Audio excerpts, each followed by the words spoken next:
Good afternoon.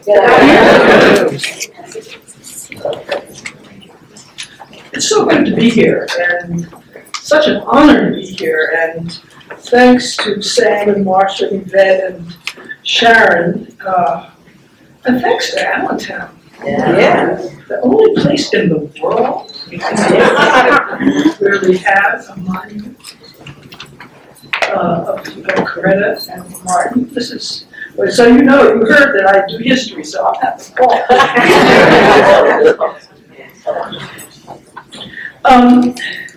Someone mentioned, you mentioned, about thinking about a theme for these stories. And something that Mrs. Boynton said really struck me.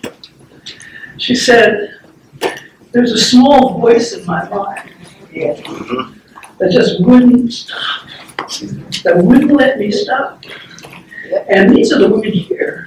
I write about women like this on this panel. And it's extraordinary. I have that small voice that is transformative, that changes the world. So I feel quite privileged to be in this company today.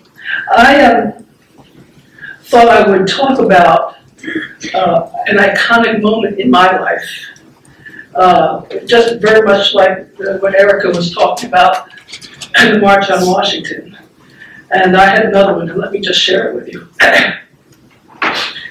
I remember the year when my adolescent world imploded. It was 1961.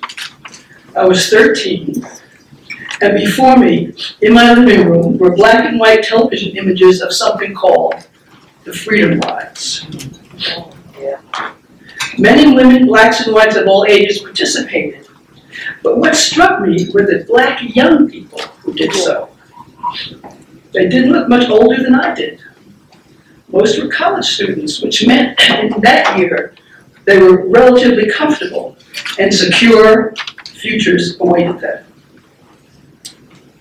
But instead of pursuing that American dream, they were writing out wills. The first Freedom Rides drew so much violence from whites who met the southern-bound buses with tire irons, explosives, and teeth-baring hate, that subsequent bus trips were called off. But these black students, led no less by a black woman, Diane Nash, would hear none of it. I saw and later read how she said that if the writers were turned back, it would be a ruinous defeat for the movement. They were going to continue, even if they might lose their lives doing so.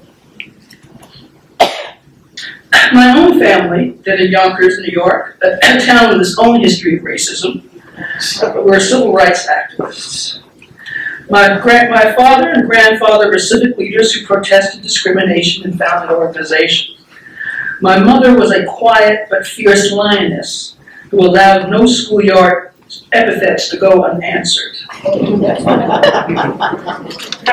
But the intensity, the passionate intentionality of both the writers and those determined to stop them formed the burning question that I would pursue for the rest of my life. What was it about race that created such murderous hatred? And what was it that created such heroic courage? The idea that there was something bigger and more important than one's own life on earth. And why were women who held the center and the lead silenced, left out, even disparaged? And what do we have to do to change that? Since 1961, I've been traveling and studying and teaching and wondering, lots of wondering, and finally writing to answer these questions. My inquiry has been expressed in poetry and prose, history and biography, academic writing, journalism, editing, and black feminist critique.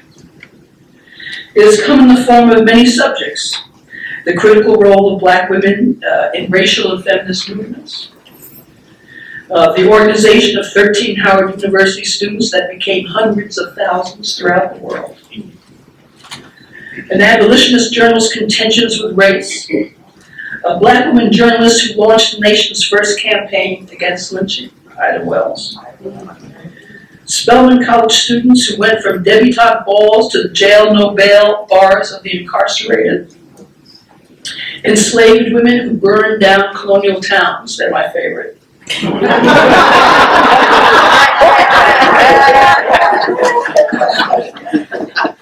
Free men who held fists and, yes, rifles high. African despots and liberators, a diaspora, all peoples of African descent who left and returned, lived and died, prospered and suffered, reshaped the rhythms of the globe. I have written knowing that knowledge is power, that can dislodge fear, lighten self-loathing, seal the vessels that held our strength, hear the songs that made us whole. That is why fact and truth must be created not only in words that lay flat on the page.